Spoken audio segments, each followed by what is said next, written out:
What does it take to be considered odd in an action figure line that has a spaghetti-armed Snake Man, a spy whose tactical advantage is having a slightly longer than average neck, and a firefighter whose face has a literal robot elephant's trunk that he uses as a fire hose? You have to be bigger than big, rarer than rare, odder than odd. This is Masters of the Universe, Tytus and Megator.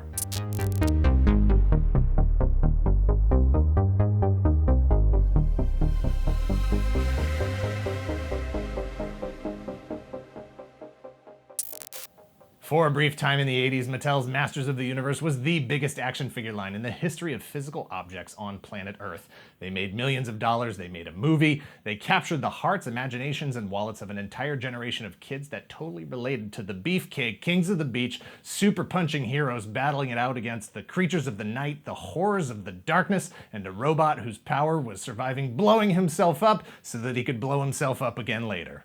But nothing lasts forever. Attempts were made to keep the line rolling as sales declined. New characters were introduced, new gimmicks for core characters like He-Man and Skeletor to keep them feeling fresh, and new storylines that facilitated the evolution of the brand while enriching the mythology. Narratives that shifted the dynamics of the battle of good versus evil and the marketing of the line altogether. Just before the original line ended, Mattel took the story back in time, turning back the clock with a story that had He-Man visiting the pre-Eternian era, the Preternian era. No, that's not a clever portmanteau that I just came up with. That's the actual portmanteau used for the name of the world prior to the establishment of Eternia. Take a note, historians. Prehistory or pri-Earth.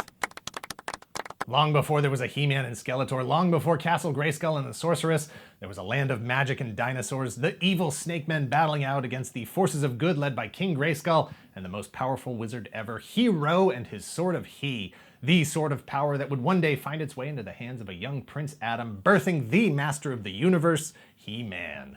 Some of the Powers of Grayskull branded figures, vehicles, and accessories would see release: Tyrannosaurus Rex, Bionatops, Turbodactyl. They would have a short run and are still some of the most desirable pieces from the original Masters of the Universe line, especially if they are complete and include their original Powers of Grayskull packaging. But Mattel's final card to play in the line before rebooting the whole thing would be a shift in scale. Preternia was home to snake men, noble heroes, dinosaurs, and giants. Tytus and Megator stood roughly 16 inches tall, which was giant compared to the 5-inch scale of the vintage figures. They were never in the cartoons, they didn't make it into any regular comics or the pack-in mini-comics, so there wasn't much of a backstory for either of them. The brief packaging description suggested that Tytus was a heroic giant warlord who fights for peace, while Megator was an evil giant destroyer, by far the biggest bully in the universe. Both figures had roughly the same articulation as the regular figures, but also an additional action feature. Tytus could turn his head and raise and lower his arm. Megator could kick his leg. And on top of that, both figures had rooted hair, which had been common in the She-Ra line of figures, but was making its debut in the Masters of the Universe line proper. But in 1987, it was clear that even more significant change was going to be needed to keep the brand alive. Mattel decided to put that energy to use, rebooting the whole brand, taking He-Man into space with the New Adventures of He-Man, which fans wouldn't see for another 2 years in 1989. But what to do with Tytus and Megator? Both figures were manufactured in Italy and released in Italy in limited distribution in Europe in 1987. Production numbers were lower than anything that had been released in the line in the United States. A perfect storm of obscurity and scarcity came together to establish two future legends. Fast forward 23 years into the actual future, Mattel was 2 years into their Masters of the Universe Classics line, a revisit of the Masters of the Universe with a modern approach to articulation and detail, a new look at all the old characters with an eye toward keeping that vintage look and feel. Mattel was already through most of the core characters on their way to completing the entire roster of the vintage line. Tytus and Megator would get a second chance at action figure stardom, even if some compromises had to be made. Mattel took the opportunity to give them a little more background story. Tytus, as it turns out, fought alongside King Grayskull and Hero during the Great Wars. He helped build the Three Towers, which would come to be known as the Eternia playset, and he also helped with the construction of Castle Grayskull, a tribute to his fallen comrade, King Grayskull. Megator also fought in the Great Wars, but he was with Hordak and his evil minions.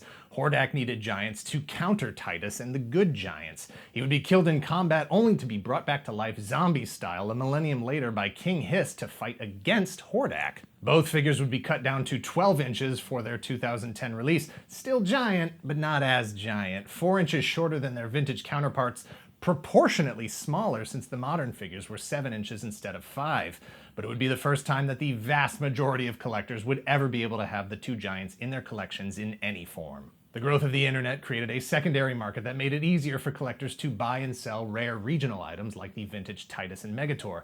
Today, mint in-box samples are virtually non-existent, selling for thousands of dollars when they surface. Even incomplete original used figures and accessories go for hundreds of dollars if someone actually wants to sell them. Tytus and Megator aren't the most popular characters from Masters of the Universe, but they are two of the most desirable. Not just for their rooted hair or character profiles, not just for their crazily immense size, not just to be able to have a complete vintage collection of figures. It's all of that combined together that makes them interesting, that makes them odd. Thanks for watching. Please hit like, hit subscribe. If you're not already a subscriber, you can see him. This doesn't look weird, does it? Thank you very much to those of you who already are. If you're in the position to help the channel grow, please visit our Patreon at patreon.com/toygalaxy. Share this video and let us know in the comments down below if you're more of a Tytus or you're more of a Megator. Do you wish the world would just let you be so that you can tend to your herd of dinosaurs? Or were you brought back from the dead by an evil snake man in the future to fight against your previous evil boss with a robot bat skull for a head? I'm sure both of those are just metaphors. I'm just not sure for what. Which one is the one where you have to work retail your whole life? I think it's the Megator one.